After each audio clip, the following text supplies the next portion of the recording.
para você falar sobre esse mundo mágico, né, da comunicação. Você que é palestrante Sebrae, palestrante Senac, também debatedor da Rádio Itatiaia, da nossa Itatiaia. Sim, Anderson, muito obrigado pela sua presença. Vamos nos comunicar essa Com noite. certeza, Lincoln. Muito grato, obrigado por você ter me convidado.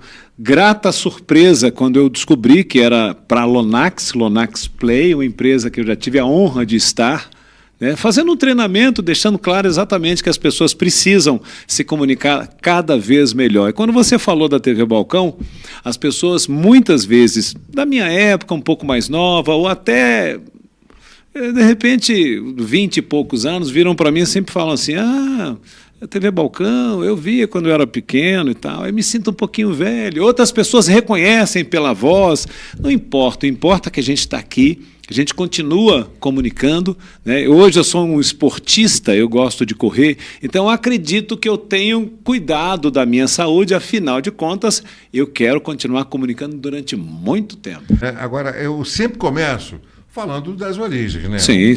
Posicionar para quem está acompanhando, quem é o Anderson, como é que você começou a trilhar o caminho no qual você chegou hoje, não é? Uhum. E eu sei que você fez publicidade, mas também fez engenharia elétrica. O seu pai era médico, nada a ver né, com a área, mas gostava de filmar com aquelas filmadoras antigas, e aí você tomou gosto pelas filmagens. Conta pra gente como é que foi esse gosto, se desenvolveu. Foi exatamente isso. A gente morava em Janaúba, no norte de Minas. Eu sou nascido em Montes Claros, né?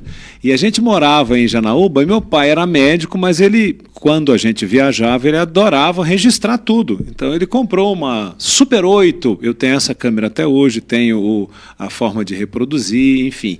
E depois ele comprou uma câmera VHS, daquelas que a gente tinha que andar com a bolsa do lado. Então eu adorava fazer gravações, fazer mágica e imitar repórter.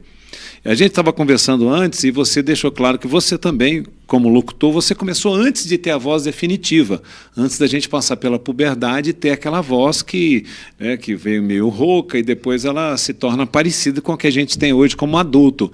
Então eu imitava, eu via muitos repórteres, eu fazia brincadeiras e foi assim que eu tomei gosto pela comunicação. E teve uma vez bem interessante, um amigo meu chamado Vanderlei Araújo, lá em Janaúba, meu pai tinha um sonzinho, esses 3 em 1, era 3 em 1 porque era toca-fita, era rádio e era TV. E ele tinha 2 microfones, era um equipamento estéreo. Cada um ficava numa ponta, cada um com uma revista Veja na mão, folheando e a gente brincando de ler os anúncios. Bem interessante. Uma das vezes que a gente fez. E depois, imitando repórter na frente da câmera. Eu tinha até Veloso lá em Janaúba, que eu saía registrando o carnaval, quase ninguém tinha esse tipo de... Aliás, 2 pessoas tinham, 2 médicos tinham esse equipamento, o meu pai e o Dr. Rômulo, também médico lá na região. Só nós que tínhamos as câmeras, então a gente saía registrando. E era bacana que, antigamente, por ser Super 8, você tinha que revelar. E lá não, você gravava na rua e já ia para casa assistir. Todo mundo achava o máximo. Muito bacana. E foi assim, então, na década de 70, como você falou, eu tenho 57, então eu sou de 67.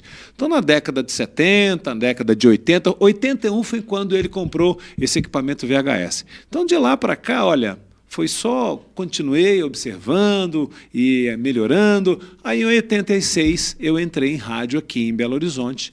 Tinha feito já algumas palhinhas em Janaúba, na Rádio Sociedade Gorutubana, em época de experimento, mas, em definitivo, como profissional, como locutor, aqui, na Rádio Terra, a rádio do rock, 99,9, em Belo Horizonte. Em 90, eu fui para a TV Alterosa, mas antes eu passei rapidinho também pela Extra, que era da Itatiaia, da rede Itatiaia. Aí entrei na televisão, meu filho. Adorei. E aí ela te pegou, você pegou Foi. aquela, o que se diz é que ela pega a gente, é uma cachaça. Sim. Eu não gosto muito dessa comparação, embora seja um produto mineiro, mas realmente pega, né? Uhum. E você, como é que você foi parar no canal de vendas, que naquela época era... Né? Boa pergunta. Em 90, quando eu fui para a TV Alterosa, eu fui trabalhar no Canal Shopping. Canal Shopping era um programa de vendas que na época a gente fazia meio que a gente não imitava, a gente tinha como referência o Shop Tour, que já existia em São Paulo, isso em 1990. Aí o Shop Tour continuou e tal, o nosso programa durou só 9 meses, lá na TV Alterosa. Aí eu acabei saindo de lá, porque o programa acabou, aí eu fui para Montes Claros, fui lá trabalhar na TV Montes Claros, tive uma agência de propaganda, uma produtora de vídeo. Em 98 eu voltei para Belo Horizonte e em 2000 eu entrei no Shop Tour. Ou seja, em 90 eu fazia um programa que tinha referência ao Shop Tour, e em 2000 eu entrei no Shop Tour aqui de Belo Horizonte. Muita gente não sabe, o Shop Tour era de São Paulo, mas tinha algumas praças, me parece que Curitiba, Belo Horizonte também. E durante um ano e pouco, existiu o programa aqui. Eu fiquei 1 ano, aí depois entrei na TV Balcão. Nesses anos 2000 aí, você também lecionou no Senac. O Senac foi 2003. Foi quando eu comecei a instruir, a fazer com que as pessoas que eu, como mestre de cerimônia, eu já trabalho também paralelamente desde 90 como mestre de cerimônia. Eu via muita gente na minha frente falando de forma errada, pronunciando palavras que não deveriam, ou então se portando não como um palestrante. Eu falei, eu preciso ensinar esse pessoal. Eu bati lá no Senac, aqui de BH da Tupinambás. Não tinha vaga para instrutor de oratória, mas tinha como instrutor de marketing pessoal. Foi aí que eu comecei. Eu fiquei de 2003 a 2008. E em 2006, eu comecei a ser instrutor de oratória do Sistema Oceng. Então, olha só, rádio, depois TV. TV, mestre de cerimônia e instrução, isso tudo veio muito paralelo. Aliás, até hoje, eu faço muita coisa para a TV, faço muita coisa para a rádio, continuo instruindo, né, e continuo também fazendo os eventos. É uma coisa que eu sempre peço para as pessoas que fazem treinamentos comigo. Eu peço para que cada um eleja uma pessoa que ele ou ela considere referência na TV, na internet, no rádio, no dia a dia pessoal e profissional. De repente, o pastor da igreja, de repente, um tio que fala bem, no aniversário ele sempre se pronuncia, ou na televisão, na internet, num podcast. E quase sempre, quando alguém me pergunta sobre referências, obviamente que eu começo falando sobre o Silvio Santos, com relação a essa postura, essa elegância. Agora não, depois de um tempo para cá, né, antes de sair do ar, ele já estava meio envergadinho, mas é por causa da postura de uma pessoa de mais de 90 anos, e a gente conhece e sabe que é assim. Mas tem vários outros. Tem 2 pessoas que eu gosto sempre de colocar como referência atuais. Fernanda Gentil e Tiago Leifert. Para mim, são 2 pessoas que, se por acaso tem um TP, que é um teleprompter, com a forma de você ler, se der um problema, eles desembolam. Se de repente tem alguém que faz uma pergunta que é diferente, eles desembolam. São pessoas preparadas para... Tanto que o Tiago Leifert, quando fazia aquele programa Big Brother, e ele saiu, e depois, para colocar o Tadeu, eu falei, poxa, vai ser bem, bem distante. O Tadeu acabou que se acostumou e tal, mas o Tiago ainda tem aquela pegada de improviso e tal, porque para improvisar é falar sem preparação, mas é entre aspas. Até para improvisar, então, a gente tem que se preparar. A gente sabe que falar em público é um medo. Tem gente com mais medo de falar em público do que medo da morte. Muitas. Isso não é papo furado. Eu repito isso sempre. E aí, como é que faz? Como é que você precisa treinar, fazer mentoria com um líder de empresa que precisa falar em público? Tem a convenção da empresa, tem os momentos, né, que tem que falar para o corpo de funcionários. E aí? O cara ansioso, super nervoso, como é que você prepara uma pessoa assim? Eu falo com as pessoas o seguinte, eu faço uma comparação com medo de voar. Eu falo com executivos. Você tem medo de voar? Muitos falam que sim, mas tem que ir.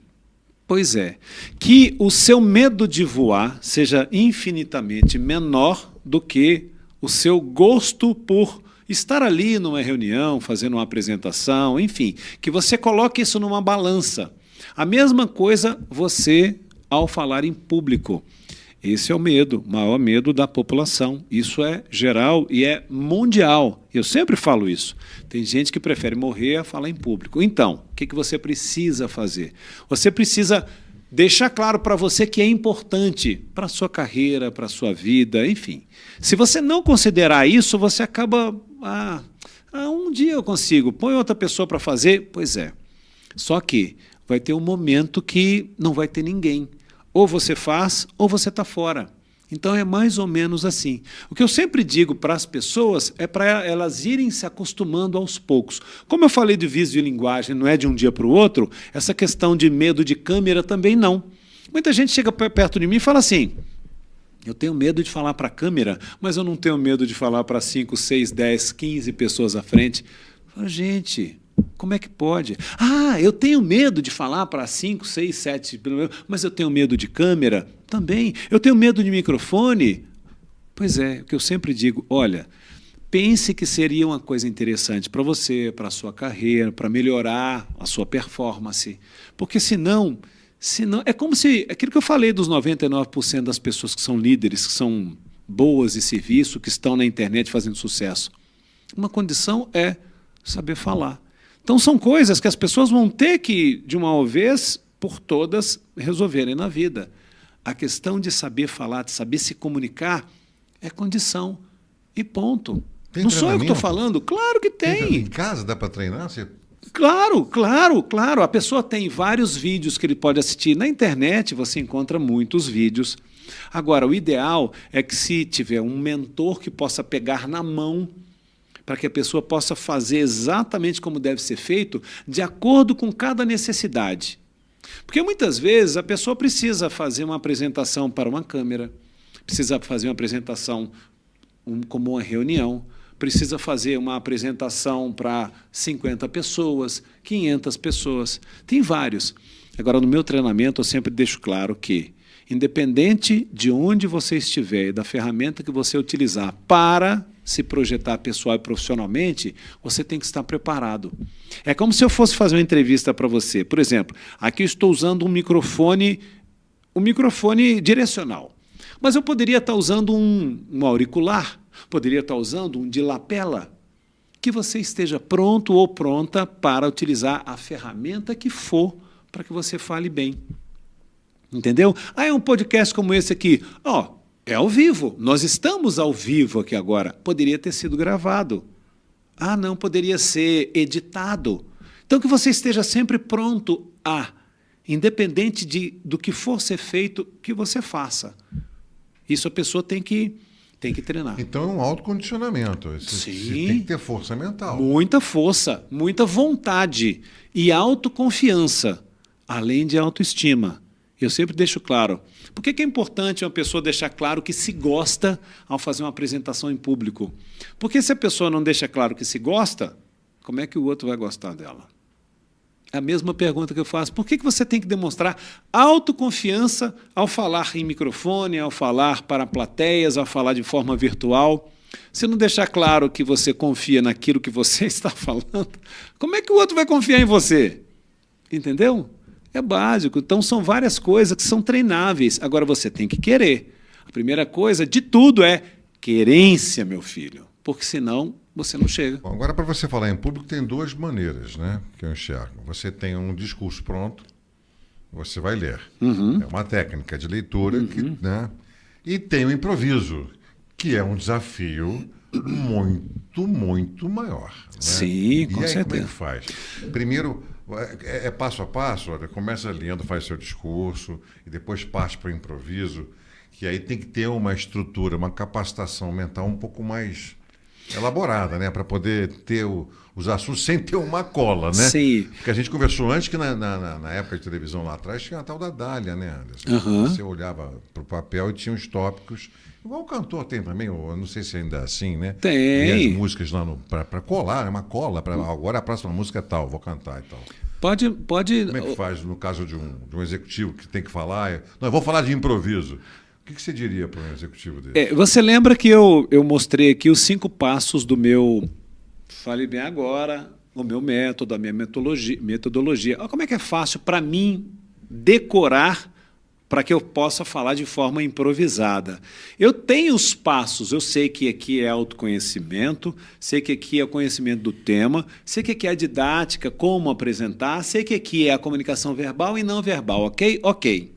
Sabendo disso, eu posso mentalmente começar a variar. Dentro, igual você me pediu, inclusive, dentro do autoconhecimento, o que eu tenho? Aí eu já destrinchei. É timidez, é a questão da autoestima, da autoconfiança, está tudo aqui. Nesse de cá, no dedo de cá, porque isso é uma forma até mnemônica de você utilizar a sua memória.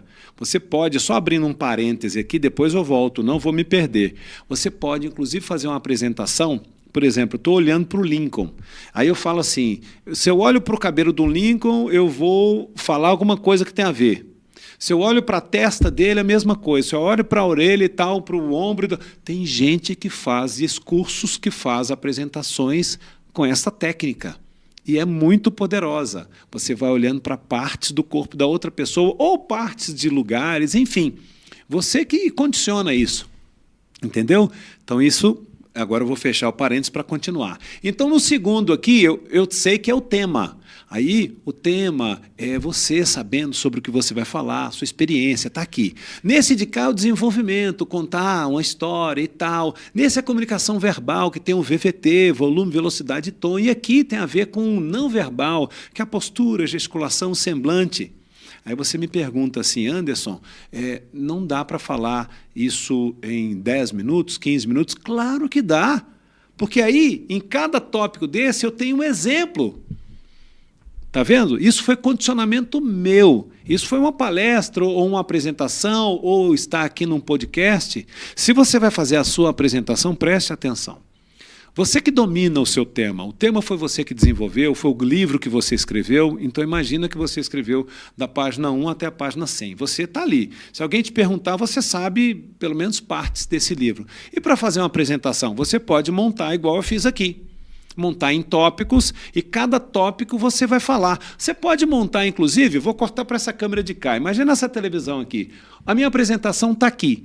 Você tem tópicos. É o que a gente faz quando a gente vai fazer uma palestra. É a sua cola eletrônica. Em cada ponto, você meio que memorizou aquela informação que está ali. Entendeu como é que fica fácil para que você possa fazer a sua apresentação?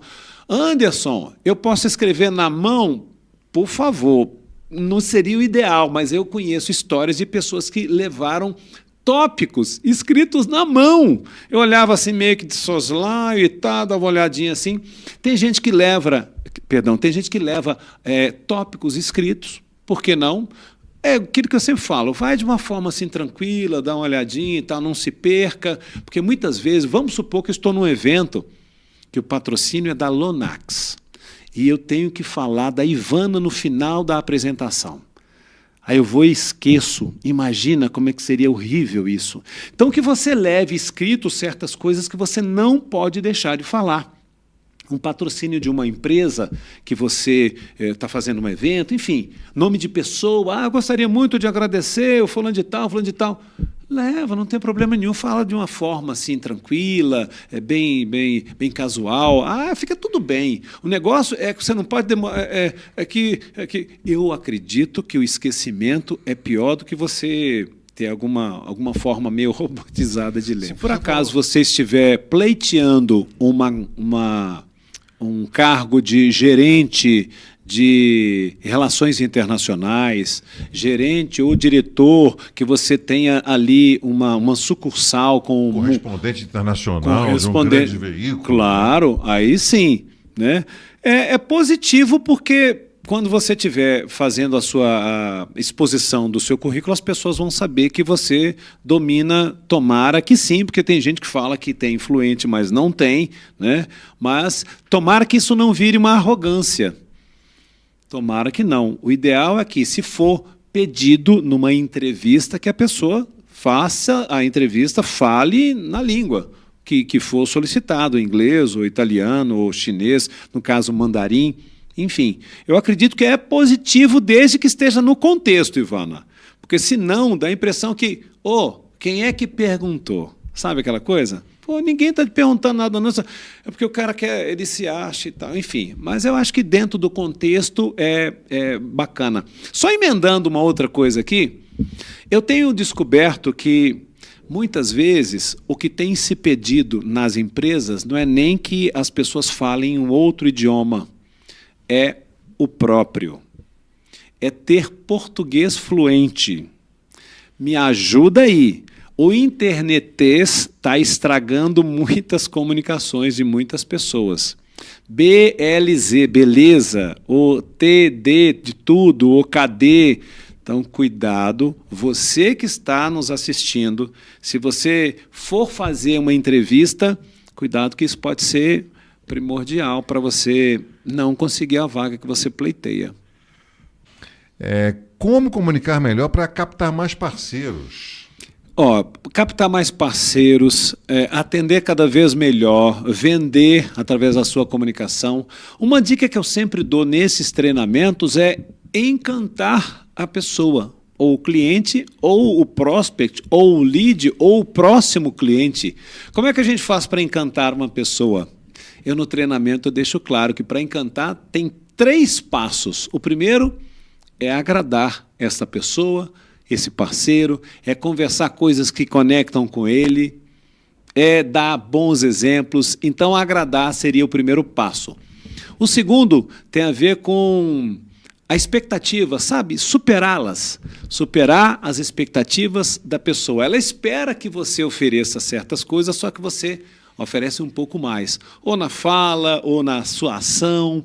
E para terminar, para arrebentar, para arrasar de vez, é surpreender positivamente a essa pessoa. Tem um exemplo prático. Alguém vai na sua casa, aí você recebe essa pessoa e tal. Você vai começar a agradar essa pessoa se você deixá-la à vontade, sentar confortavelmente, contar histórias que tenham realmente essa conexão, que tenham a ver com aquele momento ali. Aí conversa vai, conversa vem, está na hora de beber alguma coisa. Beleza. Ele acha que você vai oferecer uma água ou, de repente, um café. Pelo menos aqui em Minas a gente faz isso. Que tal você descobrir se ele gosta de um suco verde e oferecer o suco verde, ou de uma fruta, né, feita na hora e tal, ou um cappuccino? Opa, vai superar a expectativa dele. Claro que sim. O cara fala, não é possível. Quer mais? E o terceiro passo qual é? Surpreender positivamente. Depois de beber alguma coisinha, está na hora de belisquetes. Beliscar alguma coisa. Se for mineiro, você sabe como é que você faz para encantá-lo. Agora, não pode ser aquele pão de queijo de ontem, não. Faz na hora. Você ali na sala, né? Imagina aquele cheiro chegando assim do pão de queijo sendo feito na hora. Aí você vai falar, nossa senhora, o cara está me encantando. Sim, é essa sensação que a gente tem quando você agrada, quando você supera expectativas ou surpreende positivamente. E no final, 3 horas, 4 horas depois de um papo, você fala assim, nossa, cara, mas passou rápido. Claro, estava bom.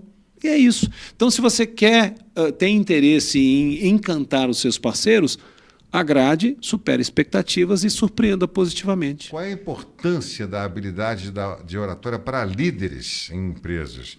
E como ela pode influenciar a eficácia da liderança? A gente já passou um pouco por esse assunto, mas queria que você voltasse. Sim, é o que eu sempre digo. Se você é um líder, que você pense que ser bom líder, ou seja, ter aqueles predicados de ser um bom líder, de saber ouvir, de saber falar e tal, que coloque a sua comunicação como um tema a ser melhorado sempre.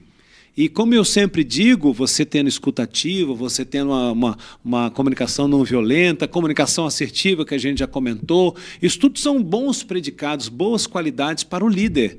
Estando ali, mais ou menos, do lado das pessoas, que antigamente o chefe ficava em cima, ficava mandando, lá de cima para baixo. Hoje em dia o líder está junto, está fazendo parte, está ali com a galera, está ali com os colaboradores, né? Está ouvindo, está dando e recebendo o tempo todo. Então, a comunicação é fundamental. Se você quer melhorar sempre como um líder, capriche na sua comunicação.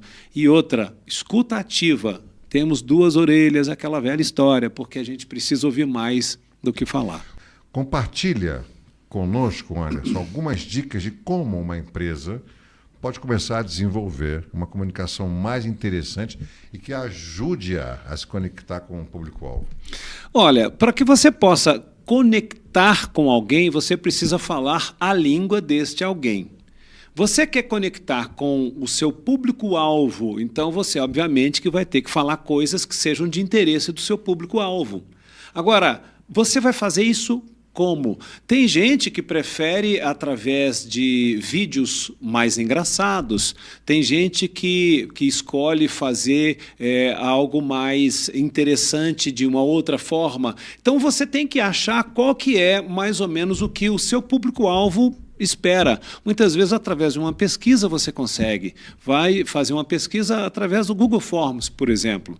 Você consegue saber mais ou menos o que pode ser feito. Mas antes de sair, antes de ouvir o que tenha a ser dito às pessoas de fora, dá uma olhadinha na sua própria equipe. Faça um brainstorm, né? Aquela tempestade de palpite aí, vê exatamente o que vocês acreditam que possa ser e faça testes. É igual na internet, quando a gente vai fazer um comercial, quando a gente vai fazer um post, quando a gente vai impulsionar, você faz vários criativos, que são os vídeos, né? E desses vários criativos, você vê qual que está performando mais, para você pegar aqueles ali como referência e continuar fazendo outros dessa forma. Então, eu acredito que seja assim. Para que você possa se conectar com alguém, tem que falar a língua desse alguém. E como é que vai ser feito isso? Você precisa descobrir. De repente, uma pesquisa pode ser uma boa ideia. Que você falasse, desse um recado final, assim, uma dica, um insight legal, sim, inspirador para quem está acompanhando. O meu livro é o Fale Bem Agora, o Cálice para Sempre. Eu adoro falar sobre esse título. Por que fale bem agora? Fale porque você tem que se comunicar. Bem porque tem que ser bacana, tem que ser interessante, tem que chamar a atenção. E por que agora? Porque o tempo está passando muito rápido. Dependendo, você pode perder grandes oportunidades por não se comunicar. Tem gente que trabalha do seu lado, é um exímio ou exímia fazedora de bolo. De repente, você precisa de um bolo para um aniversário de urgência e você não pode contar com a pessoa do seu lado porque você não sabe. Ela não falou e você também não perguntou. Então, que você se comunique mais no seu dia a dia pessoal e profissional. Deixe claro para as pessoas quem você é, o que você faz, qual que é o problema que você resolve e como resolve. Isso nada mais é do que um pitch de apresentação. Todo mundo tinha que ter um pitch de apresentação. Quem você é? O que você faz? Como é que você resolve certos problemas? Pois é, então pense nisso. Agora, tenha querência. Tenha querência, tenha vontade de fazer, dê o primeiro passo, estenda a mão para alguém que possa puxar e te ajudar. Por quê? Porque muitas vezes você pode ficar sem fazer ou estagnado no lugar que você está porque você não fez aquele que a gente sempre diz, o primeiro passo. Se você não começar igual eu como corredor, se eu não tivesse dado o primeiro passo, eu não teria feito já 2 meia maratonas. Então que você faça, pratique, como na corrida, a oratória também é prática pura. Eu gostaria de aproveitar esses minutinhos para mandar um abraço para a simpática Ivana. Me lembro muito bem, eu convivi muito pouco com a Ivana, já tem um certo tempo, mas eu lembro muito bem do sorriso.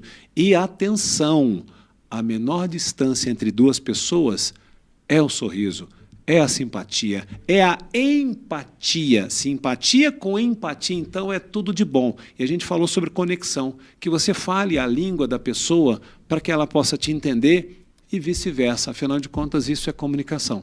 Eu gostaria de agradecer a você, Lincoln, a Alonax, por estar aqui, né, falando de algo que eu gosto bastante, que é a comunicação. Que, como eu falei, eu cuido da minha saúde para até velhinho continuar me comunicando. Muito obrigado. Nós é que agradecemos. Você é fantástico, sou seu fã, sempre fui na época. Muito grato. Balcão, sempre foi inspirador. E você deixou uma frase muito legal que vai no quadro, hein? Uhum. Eu acho que quem está acompanhando deve ter captado essa mensagem, essa comunicação. Que a menor distância entre duas pessoas é o sorriso. Exatamente. Sensacional. Exatamente. Que encerramento fantástico. Muito obrigado, Anderson. Obrigado a você, Lincoln. Obrigado mais uma vez a você também que acompanhou, mandou sua pergunta, participou. Inscreva-se no canal. A gente se vê. Tchau.